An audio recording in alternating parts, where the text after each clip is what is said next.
Hi hello friends, ಇಷ್ಟವಿಲ್ಲದ ಮದುವೆ ಭಾಗ 124.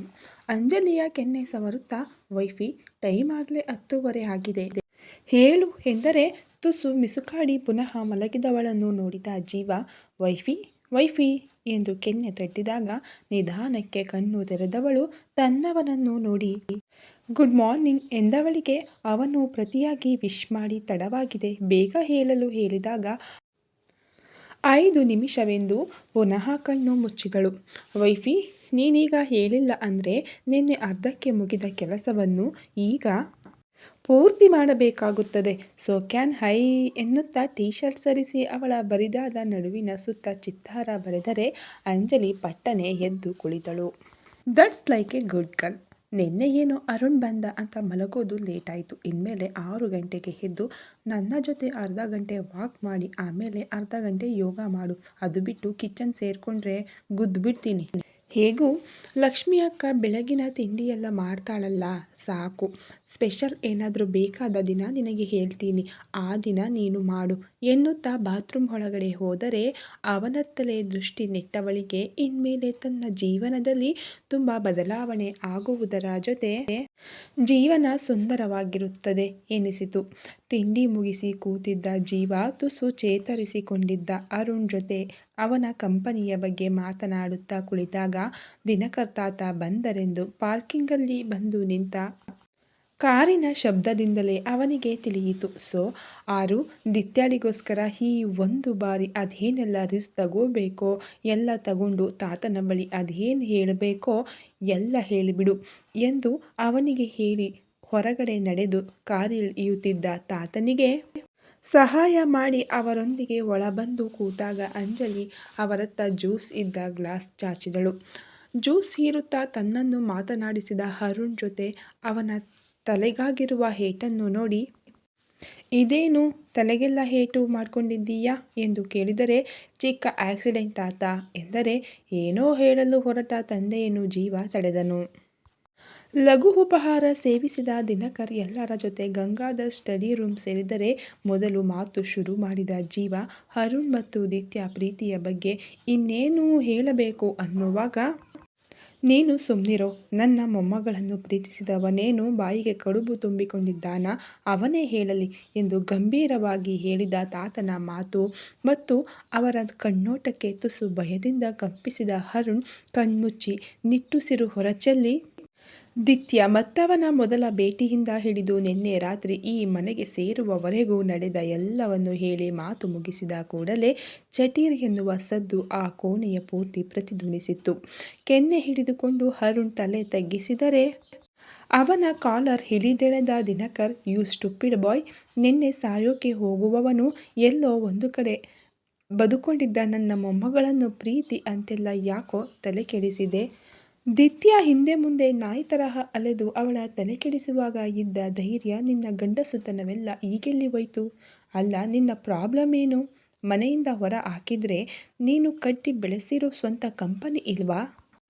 ಇನ್ನು ಈ ವಿಷಯ ದಿತ್ಯಾಳಿಗೆ ಗೊತ್ತಾದರೆ ಅವಳು ನನ್ನ ಬಿಟ್ಟು ಹೋಗ್ತಾಳೆ ಅಂತಿದ್ದೀಯಲ್ಲ, ಅವಳನ್ನು ಪ್ರೀತಿಯಲ್ಲಿ ಬೀಳಿಸಿದವನಿಗೆ ಅವಳಿಗೊಂದು ಭದ್ರವಾದ ಲೈಫ್ ಕೊಡೋ ಯೋಗ್ಯತೆ ನಿನಗಿಲ್ವಾ? ಅಥವಾ ಅವಳನ್ನು ಕನ್ವಿನ್ಸ್ ಮಾಡೋಕೆ ಬರೋಲ್ವಾ? ಇಲ್ಲಿ ಕೂತ್ಕೊಂಡು ದಿತ್ಯ ಒಪ್ಪಲ್ಲ ಅನ್ನೋದಲ್ಲ, ನಿನಗೆ ನನ್ನ ಮೊಮ್ಮಗಳು ಇಂಪಾರ್ಟೆಂಟ್ ಆಗಿದ್ರೆ ಈ ಕ್ಷಣ ನೀನು ಅವಳ ಮನೆಯಲ್ಲಿರ್ತಾ ಇದ್ದೆ. ಇನ್ನು ನಿನ್ನಪ್ಪ ಅಮ್ಮ ಅವರ ಜಾಗದಲ್ಲಿ ಅವರು ಸರಿಯಾಗಿದ್ದಾರೆ. ನೀನು ಅದೆಷ್ಟು ಅವರಲ್ಲಿ ಹೇಳಿದ್ರೂ ಬೇಡಿಕೊಂಡರೂ ಅವರು ಒಪ್ಪಲಿಲ್ಲ. ಬಿಟ್ಟು ಬಿಡು. ಗಂಡಸು ಆಗಿದ್ರೆ ಸೀದಾ ದಿತ್ಯ ಬಳಿ ಹೋಗಿ ನಡೆದಿರೋ ಎಲ್ಲವನ್ನು ಹೇಳಿ ಅವಳನ್ನು ಕರ್ಕೊಂಡು ನನ್ನ ಹತ್ರ ಬರ್ತಿದ್ದೆ. ಆದರೆ ಹೇಡಿಯಾಗಿ ನೀನು ಸಾಯೋದು ಅಲ್ಲದೆ ಒಮ್ಮೆ ಸತ್ತು ಬದುಕಿರೋ ನನ್ನ ಮೊಮ್ಮಗಳನ್ನು ಜೀವಂತ ಶವ ಮಾಡುವ ನಿರ್ಧಾರ ಮಾಡ್ತಾ ಇರಲಿಲ್ಲ. ನೋಡು, ನಾನೇ ಹೇಳಿದ್ದೀನಿ, ನಿಮ್ಮಿಬ್ಬರ ಮದುವೆಗೆ ನನ್ನ ಒಪ್ಪಿಗೆ ಇದೆ. ಜೀವ, ಗಾಡಿ ತೆಗಿ, ಹೀಗೆ ದಿತ್ಯಾಳ ಮನೆಗೆ ಹೋಗೋಣ. ಈ ಬದ್ಮಾಶ್ ಮೇಲೆ ಸ್ವಲ್ಪವೂ ನಂಬಿಕೆ ಇಲ್ಲ ನನಗೆ.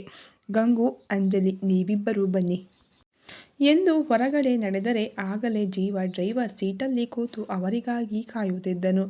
ಮೊದಲು ಕಾರೇರಿ ತನ್ನ ಬಳಿ ಕುಳಿತ ತಾತನಲ್ಲಿ, ತಾತ, ನನ್ನ ಮತ್ತು ಅಂಜಲಿ ಲೈನ್ ಕ್ಲಿಯರ್ ಆಯಿತು. ಅವಳಿಗೆ ದಿತ್ಯ ಜೊತೆ ನಾನು ಕ್ಲೋಸ್ ಆಗಿರುವಂತೆ ನಾಟಕ ಮಾಡ್ತಿದ್ದದ್ದು ಎಂದು ಹೇಳಿ ಕ್ಷಮೆ ಕೇಳಿ ಪ್ಯಾಚಪ್ ಎಲ್ಲ ಆಯಿತು.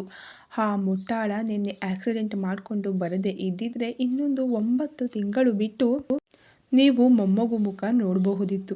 ಬಟ್ ನಿಮ್ಮ ಬ್ಯಾಡ್ ಲಕ್, ಮೊಮ್ಮಗು ಬರೋ ಕೆಲಸ ಪೋಸ್ಟ್‌ಪೋನ್ ಮಾಡಿದ್ವಿ ಎಂದವನ ಕಿವಿ ಹಿಂಡಿದ ದಿನಕರ್, ಕತ್ತೆ ಬಡವ, ಅಜ್ಜನತ್ರ ಹೇಳೋ ಮಾತೇನೋ ಇದು? ಸ್ವಲ್ಪನೂ ನಾಚಿಕೆ ಮಾನ ಮರ್ಯಾದೆ ಇಲ್ವಾ ನಿನಗೆ ಎಂದು ಗದರಿದರೆ, ನಾಚಿಕೆ ಮಾನ ಮರ್ಯಾದೆ ಅಂತ ಕೂತ್ರೆ ಮಕ್ಕಳಾಗೋಲ್ಲ ತಾತ. ಯಾಕೆ 4 ಮಕ್ಕಳನ್ನು ಹುಟ್ಟಿಸಿದ್ದೀಯಾ ಗೊತ್ತಿಲ್ವಾ ನಿನಗೆ ಎಂದು ತಾತನಿಗೆ ಛೇಡಿಸಿದನು. ಏನೇ ಹೇಳು, ಹೆಂಡ್ತಿ ಕೈಗೆ ಸಿಕ್ಕಿದ ಮೇಲೆ ತುಂಬ ಚಿಗುರ್ಕೊಂಡು ಬಿಟ್ಟಿದ್ದೀಯಾ ಅಲ್ವಾ? ನನ್ನೇ ಆಡ್ಕೊತಿದ್ದೀಯಾ? ಇರು, ಇವತ್ತು ಸಂಜೆ ಅಂಜಲಿಯನ್ನು ನಮ್ಮನೆಗೆ ಕರ್ಕೊಂಡು ಹೋಗ್ತೀನಿ. ಮೊದಲೇ ದೀಪಾಳಿಗೆ ಅಣ್ಣನ ಮಗಳು ಅಂದರೆ ತುಂಬ ಮುದ್ದು. ಹಾಗಾಗಿ ಅಂಜಲಿ ಒಂದು 4 ದಿನ ನಮ್ಮನೇಲಿದ್ದು ಬರಲಿ ಎಂದರೆ, ಅವರೆದುರು ಕೈ ಮುಗಿದು ಬಾಗಿ ತಾತನ ಕಾಲು ಮುಟ್ಟಿ, ತಾತ ತಪ್ಪಾಯ್ತು, ಏನೋ ಜೋಶಲ್ಲಿ ಮಾತಾಡ್ದೆ, ಹೇಳಿರೋ ಮಾತನ್ನು ಹೊಟ್ಟೆಗಾಕೊಂಡು ಸುಮ್ಮನಿರು. ಈಗಷ್ಟೇ ಹೆಂಡತಿ ಜೊತೆ ರೊಮ್ಯಾನ್ಸ್ ಶುರುವಾಗಿದೆ. ಹಾಗಾಗಿ ಹೆಂಡತಿಯನ್ನು ನನ್ನಿಂದ ದೂರ ಮಾಡಿ ನನ್ನ ಸಂಸಾರಕ್ಕೆ ಕಲ್ಲು ಹಾಕ್ಬೇಡ ಎಂದು ಪೆಚ್ಚು ಮೋರೆ ಹಾಕಿಕೊಂಡು ಹೇಳಿದವನ ಮುಖ ನೋಡಿ ನಕ್ಕವರು, ಈ ಭಯ ಇರ್ಲಿ ಕಂದ ಎನ್ನುವಾಗ ಲಕ್ಷ್ಮಿ ಮತ್ತು ಜಾನಿಗೆ ಸೂಕ್ಷ್ಮವಾಗಿ ವಿಷಯ ತಿಳಿಸಿದ ಅಂಜಲಿ ಅರುಣ್ ಮತ್ತು ಮಾವನ ಜೊತೆ ಕಾರೇರಿದಳು. ಅರ್ಧ ಗಂಟೆಯ ಬಳಿಕ ಕಾರು ಬಂಗಲೆಯಂತಿರುವ ಮನೆ ಮುಂದೆ ನಿಂತಾಗ ಜೀವ ಮತ್ತು ಅಂಜಲಿ ಆ ಮನೆಯನ್ನು ನೋಡಿ ಉಬ್ಬೇರಿಸಿದ್ದರೆ, ಇದೇನು ಮಾವ, ದಿನೇಶ್ ಅರಮನೆಯನ್ನೇ ಕಟ್ಟಿಸಿದ್ದಾನೆ ಎಂದು ಕೆಳಗಿಳಿದ ಗಂಗಾಧರ್ ಸುತ್ತಲೂ ನೋಡುತ್ತಾ ಹೇಳಿದರು. ಗಿರಿಧಾಮ, ಅವನ ಬಗ್ಗೆ ಗೊತ್ತಿಲ್ವಾ? ಯಾರ್ದೋ ದುಡ್ಡು, ಯಲ್ಲಮ್ಮನ ಜಾತ್ರೆ, ಬನ್ನಿ ಎಲ್ಲ ಎಂದು ದಿನಕರ್ ಹೇಳಿದರೆ, ಕಾಲಿಂಗ್ ಬೆಲ್ ಒತ್ತಿದ ಜೀವ ಮಡದಿಯ ಪಕ್ಕ ಹೋದ ಮರುಕ್ಷಣ ಬಾಗಿಲು ತೆರೆದಿತ್ತು. ತನ್ನ ಮುಂದೆ ನಿಂತಿದ್ದ ಎಲ್ಲರನ್ನೂ ಒಮ್ಮೆ ಗಾಬರಿಯಲ್ಲಿ ನೋಡಿದ ಆದಿತ್ಯ ಕಂಗಳು ತನ್ನವನ ಮೇಲೆ ಹರಿದಾಗ ಹಿಂದೆ ಮುಂದೆ ನೋಡದೆ ಅವನತ್ತ ಓಡಿ ಹಣೆಯ ಪಟ್ಟಿಯ ಮೇಲೆ ಕೈಯಾಡಿಸಿ, ಆರು, ಏನಿದು, ಏನ್ ಮಾಡ್ಕೊಂಡೆ ಅನ್ನುವಾಗ ಕ್ಷಣದಲ್ಲಿ ತುಂಬಿದ ಅವಳ ಕಂಗಳನ್ನು ನೋಡಿದ ಅರುಣ್ ಏನಾದರೂ ಹೇಳುವ ಮೊದಲೇ ದಿನಕರ್ ಕೆಮ್ಮುವಂತೆ ನಟಿಸಿ, ನಾವು ಒಳಗಡೆ ಹೋಗೋದಾ ಅಥವಾ ಇಲ್ಲೇ ನಿಲ್ಬೇಕಾ ಎಂದು ತುಸು ಗಂಭೀರವಾಗಿ ಹೇಳಿದ ತಾತನ ಮಾತಿಗೆ ಬೆಚ್ಚಿ ತನ್ನವರಿಂದ ದೂರ ಸರಿದ ಆದಿತ್ಯ ಎಲ್ಲರನ್ನೂ ಒಳ ಕರೆದು ಅಡುಗೆ ಕೋಣೆಯಲ್ಲಿದ್ದ ರೂಪಾಳ ಬಳಿ ಓಡಿ ಜ್ಯೂಸ್ ಮಾಡಿಕೊಂಡು ಬರುವಂತೆ ಹೇಳಿದಳು. ಒಳ ಬಂದ ಎಲ್ಲರೂ ಐಷಾರಾಮಿ ಇಂಟೀರಿಯರ್ ಫರ್ನಿಚರ್ ಎಲ್ಲವನ್ನೂ ನೋಡುತ್ತಾ, ಗೋಡೆಯಲ್ಲಿ ದಿತ್ಯ ತನ್ನ ಫ್ಯಾಮಿಲಿಯ ಒಂದೇ ಒಂದು ಫೋಟೋ ಇಡದೆ ನೇಚರ್ ಮತ್ತು ರಾಧಾಕೃಷ್ಣ ಪೇಂಟಿಂಗ್ ನೋಡಿದವರಿಗೆ ಆಶ್ಚರ್ಯವಾಗಿತ್ತು. ರೂಪಾ ತಂದ ಜ್ಯೂಸ್ ಕುಡಿದು ಮುಗಿಸಿದ ದಿನಕರ್, ದಿತ್ಯ ಬಾ ಇಲ್ಲಿ, ನಿನ್ನ ಬಳಿ ತುಂಬ ಮುಖ್ಯವಾದ ವಿಷಯ ಮಾತನಾಡಬೇಕು ಅಂದ. ತನ್ನತ್ತ ಗೊಂದಲದಿಂದ ನೋಡುತ್ತಾ ಪಕ್ಕವೇ ಕುಳಿತ ಮೊಮ್ಮಗಳಲ್ಲಿ, ಅದಕ್ಕಿಂತ ಮೊದಲು ನಿನ್ನ ಮತ್ತು ಜೀವ ನಾಟಕಕ್ಕೆ ಅಂತ್ಯ ಹಾಡಿಬಿಡಿ. ಅದರ ಉಪಯೋಗವೇನೂ ಇಲ್ಲ. ಯಾಕಂದರೆ ಈ ನಾಟಕ ಜೀವ ಶುರು ಮಾಡಿದ್ದು. ನಿನ್ನ ಮತ್ತು ಅರುಣ್ ಮದುವೆ ಆಗಬೇಕೆಂದು ಎಂದರೆ ದಿತ್ಯ ಆಶ್ಚರ್ಯದಲ್ಲಿ ಜೀವನತ್ತ ನೋಡಿ, ಏನಾದರೂ ಹೇಳುವ ಮೊದಲೇ, ಅರುಣ್ 1 ತಿಂಗಳ ಹಿಂದೆಯೇ ನಿನ್ನನ್ನು ಪ್ರೀತಿಸುವುದರ ಜೊತೆ ಮದುವೆಯಾಗುವುದರ ಬಗ್ಗೆಯೂ ಮನೆಯಲ್ಲಿ ಮಾತನಾಡಿದ್ದಾನೆ ಎಂದ ದಿನಕರ್ ಮೌನ ತಾಳಿ ತನ್ನ ಮುಂದಿನ ಮಾತುಗಳಿಗೆ ಮೊಮ್ಮಗಳು ಕಾತುರದಿಂದ ಎದುರು ನೋಡುವುದನ್ನು ಗಮನಿಸಿದವರು, ಬಟ್ ಅವನ ಮನೆಯಲ್ಲಿ ನಿನ್ನನ್ನು ಸೊಸೆಯಾಗಿ ಒಪ್ಪಿಲ್ಲ ಎಂದ ಕೂಡಲೇ ಅವಳ ಕಣ್ಣಿಂದ ಜಾರಿದ ಹನಿಯೊಂದು ಕೆನ್ನೆ ತುವಿಸಿತ್ತು. ಅರುಣ್, ಈಗ ನೀನು ಮಾತಾಡು. ಮನೆಯಲ್ಲಿ ದಿತ್ಯ ಬಗ್ಗೆ ಅದೇನು ಹೇಳ್ದೆ? ನಿಮ್ಮನೆಯವರು ಏನು ಹೇಳಿದ್ರು? ಒಟ್ಟಾರೆ ಯಾವುದನ್ನು ಮುಚ್ಚಿಡದೆ ಎಲ್ಲವನ್ನೂ ಹೇಳಿಬಿಡು. ನಂತರ ದಿತ್ಯ ತನ್ನ ನಿರ್ಧಾರ ಹೇಳುತ್ತಾಳೆ ಎಂದ ದಿನಕರ್ ಸೋಫಾಕ್ಕೆ ಹೊರಗೆ ಆರಾಮವಾಗಿ ಕುಳಿತರೆ, ಅರುಣ್ ತನ್ನ ಮಾತು ಶುರು ಮಾಡಿದನು. 16 ನಿಮಿಷದಲ್ಲಿ ತನ್ನವಳಿಗೆ ಅದೇನು ಹೇಳಬೇಕೋ ಎಲ್ಲ ಹೇಳಿ ಮುಗಿಸಿ ಕಣ್ತುಂಬಿ ಕುಳಿತಿರುವವಳ ಕೈ ಹಿಡಿದು, ನನಗೆ ನೀನು ಬೇಕು ದಿತ್ಯ. ನಿನ್ನ ಪರವಾಗಿ ಡ್ಯಾಡ್ ಬಳಿ ತುಂಬ ಹೇಳಿದೆ. ಆದರೆ ಅವರು ನಿನ್ನ ಗತ ಜೀವನ ನೋಡುತ್ತಿದ್ದಾರೆಯೇ ಹೊರತು ಈಗಿನ ನಿನ್ನಲ್ಲಾದ ಬದಲಾವಣೆಯ ಬಗ್ಗೆ ಕಿಂಚಿತ್ತೂ ಯೋಚಿಸುತ್ತಿಲ್ಲ. ಪ್ಲೀಸ್ ಬಂಗಾರ, ನನ್ನ ಅರ್ಥ ಮಾಡ್ಕೋ. ನನಗೆ ನಿನ್ನಷ್ಟೇ ಫ್ಯಾಮಿಲಿ ಕೂಡ ಇಂಪಾರ್ಟೆಂಟ್. ಸ್ವಲ್ಪ ಸಮಯ ಕೊಡು, ಎಲ್ಲ ಸರಿ ಮಾಡುತ್ತೇನೆ ಎಂದವನ ಕೈಯಿಂದ ತನ್ನ ಕೈ ಬಿಡಿಸಿಕೊಂಡ ಆದಿತ್ಯ, ಈ ಒಂದು ದಿನ ನಮ್ಮಿಬ್ಬರ ಜೀವನದಲ್ಲಿ ಬರಬಾರದೆಂದು ತಾನೇ ನಾನು ನಿನ್ನ ಪ್ರೀತಿಯನ್ನು ನಿರಾಕರಿಸಿ ನಿನ್ನಿಂದ ಒಂದು ಅಂತರ ಕಾಯ್ದುಕೊಂಡಿದ್ದು. ಸಾಕು ಆರು, ಇಲ್ಲಿಗೆ ಎಲ್ಲ ನಿಲ್ಲಿಸಿಬಿಡು. ಮನೆಯಲ್ಲಿ ನೋಡಿದ ಹುಡುಗಿಯನ್ನು ಮದುವೆ ಆಗಿ ಸುಖವಾಗಿರು. ಅದು ಬಿಟ್ಟು ಮನೆಯವರ ಅಸಮಾಧಾನ ಕಟ್ಟಿಕೊಂಡು ನನ್ನ ಮದುವೆಯಾಗಿ ಮುಂದೆ ನನ್ನ ಪಾಸ್ಟ್ ಸ್ಟೋರಿಯಿಂದ ನಿನ್ನ ಹೆತ್ತವರು ಈ ಸಮಾಜದ ಮುಂದೆ ತಲೆ ತಗ್ಗಿಸುವುದು ನನಗಿಷ್ಟವಿಲ್ಲ. ಸೊ ಪ್ಲೀಸ್ ಆರು, ಬೇರೆ ಮದುವೆ ಆಗು ಎಂದವಳ ಧ್ವನಿ ನೋವಿನಿಂದ ಭಾರವಾಗಿದ್ದರೆ ಕಂಗಳಲ್ಲಿ ಕಣ್ಣೀರು ಹರಿಯುತ್ತಲೇ ಇತ್ತು. ಅವಳ ಕಣ್ಣೀರೊರೆಸಿ ಅವಳ ಕೈಯಲ್ಲಿ ತನ್ನ ಕೈ ಬೆಸೆದು, ನಾನು ಮದುವೆ ಆಗೋದಾದರೆ ಅದು ನಿನ್ನನ್ನು ಮಾತ್ರ, ಇಲ್ಲಾಂದರೆ ಜೀವನ ಪೂರ್ತಿ ಹೀಗೆಯೇ ಇದ್ದು ಬಿಡ್ತೀನಿ ಎಂದವನ ಕೈಯಿಂದ ತನ್ನ ಕೈ ಹಿಂತೆಗೆದುಕೊಂಡ ಆದಿತ್ಯ, ನಾನು ಕೂಡ ನೀನು ಕುಟುಂಬ ಸಮೇತರಾಗಿ ಬಂದು ಹೆಣ್ಣು ಕೇಳಿದರೆ ಮಾತ್ರ ನಮ್ಮಿಬ್ಬರ ಮದುವೆಗೆ ಒಪ್ಪೋದು. ಅದು ಬಿಟ್ಟು ಕದ್ದು ಮುಚ್ಚಿ ರಿಜಿಸ್ಟರ್ ಮ್ಯಾರೇಜ್ ಅಂತೆಲ್ಲ ಫೋರ್ಸ್ ಮಾಡಿದರೆ ನಿನ್ನ ಮದುವೆ ಆಗೋದೇ ಇಲ್ಲ ಎಂದವಳ ಮಾತು ದಿನಕರ್ ಜೊತೆ ಎಲ್ಲರ ಯೋಚನೆಗಳಿಗೂ ಕತ್ತರಿ ಹಾಕಿತ್ತು. ಓಕೆ, ಹಾಗಾದರೆ ಅರುಣ್, ನೀನು ಇವಳ ನೆನಪಲ್ಲಿ ದೇವದಾಸ್ ಆಗೋಕೆ ತಯಾರಾಗು. ಇನ್ನು ದಿತ್ಯ, ನೀನು ಅವನ ಕುಟುಂಬ ಸಮೇತರಾಗಿ ಬಂದು ನಿನ್ನನ್ನು ಮದುವೆ ಆಗುತ್ತಾನೆ ಎಂದು ಕನಸು ಕಾಣುತ್ತಿರು.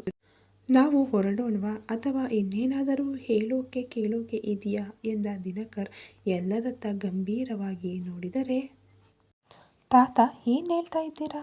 ಅಂದರೆ ಇವರ ಈ ಸಮಸ್ಯೆಗೆ ಪರಿಹಾರ ಇಲ್ವಾ? ನೀವೇನು ಹೆಲ್ಪ್ ಮಾಡೋಲ್ವಾ ಎಂದ ಜೀವ ಗಾಬರಿಯಲ್ಲಿ ಕೇಳಿದನು.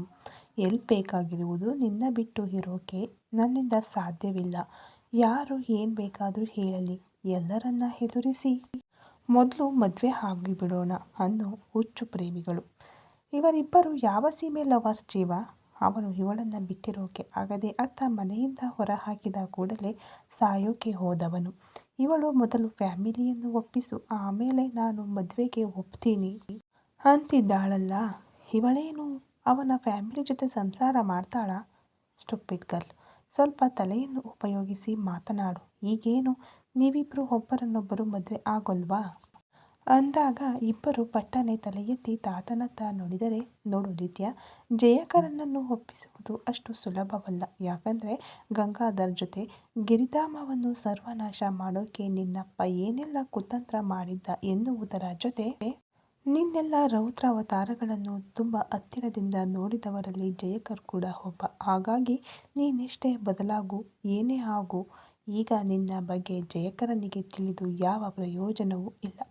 ಅಲ್ಲದೆ ನಿನ್ನ ವಿಷಯದಲ್ಲಿ ಗಂಗು ಮತ್ತು ನಾನು ಜಯಕರ್ ಬಳಿ ಮಾತನಾಡಿ ಅವನನ್ನು ನಿಮ್ಮಿಬ್ಬರ ಮದುವೆಗೆ ಒಪ್ಪಿಸಬಹುದು. ಆದರೆ ಅವನು ನಮ್ಮ ಮೇಲಿನ ಗೌರವದಿಂದ ನಮ್ಮ ಮಾತಿಗೆ ಬೆಲೆ ಕೊಟ್ಟು ನಿಮ್ಮಿಬ್ಬರ ಮದುವೆಗೆ ಒಪ್ಪುತ್ತಾನೆಯೇ ಹೊರತು ನಿನ್ನನ್ನು ಯಾವತ್ತಿಗೂ ಅವನು ಸೊಸೆಯಾಗಿ ಸ್ವೀಕರಿಸೋಲ್ಲ. ಹಾಗಾಗಿ ನನ್ನ ಪ್ರಕಾರ ಇಬ್ಬರೂ ಒಂದೊಂದು ಕಡೆ ಕೂತು ಕೊರಗುವುದು ಬಿಟ್ಟು ಹೋಗಿ ರಿಜಿಸ್ಟರ್ ಮ್ಯಾರೇಜ್ ಆಗಿ ಈ ಮನೆಯಲ್ಲೇ ಇರಿ. ಒಂದೆರಡು ತಿಂಗಳು ಅಥವಾ ವರ್ಷ ನಿಮ್ಮ ಮೇಲಿನ ಕೋಪಕ್ಕೆ ಸುಮ್ಮನಿರುತ್ತಾರೆ. ಆಮೇಲೆ ಮಗ ಸೊಸೆಯನ್ನು ಹುಡುಕಿಕೊಂಡು ಜಯಕರ್ ಬಂದೇ ಬರುತ್ತಾನೆ.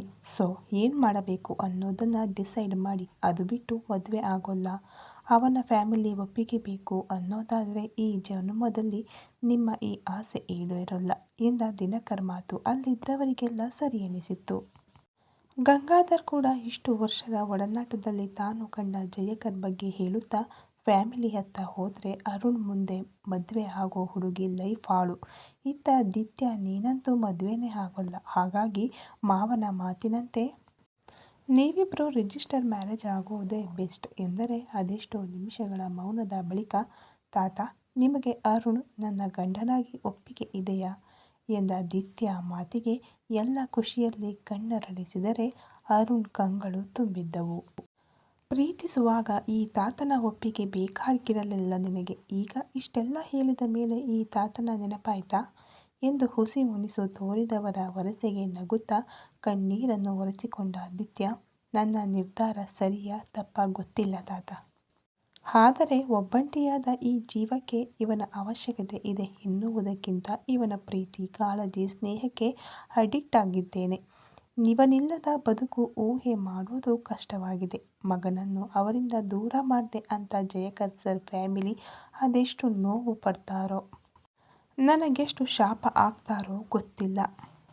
ಆದರೆ ನಾನು ಅರುಣ್ಣನ್ನು ಮದುವೆ ಆಗ್ತೀನಿ ಎಂದಾದಿತ್ಯ ತನ್ನವನ ಕಣ್ಣಲ್ಲಿ ಕಣ್ಣಿಟ್ಟು ಹೇಳಿದಾಗ ಅರುಣ್ ಅವಳನ್ನು ಬರಸೆಳೆದು ತಬ್ಬಿದನು. ಲೋ ಕ್ರೈಯಿಂಗ್ ಬೇಬಿ, ಈ ರೊಮ್ಯಾನ್ಸ್ ಎಲ್ಲ ಆಮೇಲೆ ಶುರು ಹಚ್ಕೋ. ಈಗೇನು ರಿಜಿಸ್ಟರ್ ಮ್ಯಾರೇಜ್ ಓಕೆನಾ ಎಂದು ಜೀವ ಕೇಳಿದರೆ, ಮಾಮ್, ಡ್ಯಾಡ್ ಎನ್ನುತ್ತಾ ತಲೆ ತಗ್ಗಿಸಿದವನ ಕೈಯಲ್ಲಿ ತನ್ನ ಕೈ ಬೆಸೆದ ಆದಿತ್ಯ, ನಾಳೆ ನಾವಿಬ್ರು ನಿಮ್ಮ ಮನೆಗೆ ಹೋಗಿ ಒಮ್ಮೆ ಮಾತಾಡೋಣ ಆರು. ಆಗಲೂ ಅವರ ನಿರ್ಧಾರ ಬದಲಾಗದೇ ಇದ್ರೆ ನಾಡಿದ್ದೇ ರಿಜಿಸ್ಟರ್ ಮ್ಯಾರೇಜ್ ಆಗೋಣ ಎಂದವಳ ಮಾತು ಅವನ ಜೊತೆ ಎಲ್ಲರಿಗೂ ಸರಿ ಎನಿಸಿತ್ತು. ಈ ಕತೆ ಇನ್ನು ಮುಂದುವರಿಯುತ್ತದೆ. ದಯವಿಟ್ಟು ಸ್ಟೋರಿ ಇಷ್ಟ ಆಗ್ತಾ ಇದ್ದರೆ ಸಬ್ಸ್ಕ್ರೈಬ್ ಮಾಡಿಕೊಂಡು ವಿಡಿಯೋ ನೋಡಿ. Thank you so much.